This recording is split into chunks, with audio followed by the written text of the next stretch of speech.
வேளாண் சட்டங்களுக்கு எதிராக போராடியபோது அப்போதைய அமைச்சர் அருண்ஜேட்லியை அனுப்பி மத்திய அரசு தன்னை மிரட்டியதாக மக்களவை எதிர்க்கட்சித் தலைவர் ராகுல் காந்தி கூறியது சர்ச்சையை ஏற்படுத்தியுள்ளது.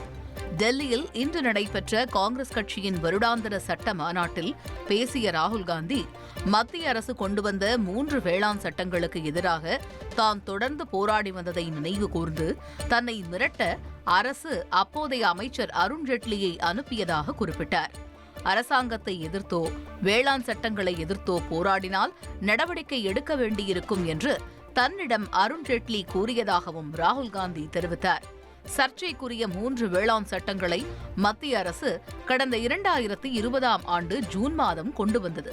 ஆனால் தன்னை மிரட்டியதாக ராகுல் காந்தி கூறும் முன்னாள் மத்திய நிதியமைச்சர் அருண்ஜேட்லி கடந்த 2019ஆம் ஆண்டே உடல்நலக்குறைவு காரணமாக உயிரிழந்துவிட்டார்.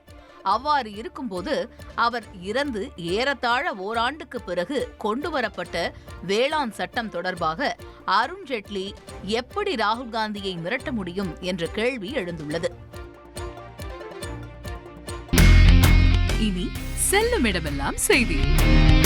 தந்தி டிவியின் வாட்ஸ்அப் சேனலை ஃபாலோ பண்ணினா செல்ல இருக்கும் இடமெல்லாம் செய்தி.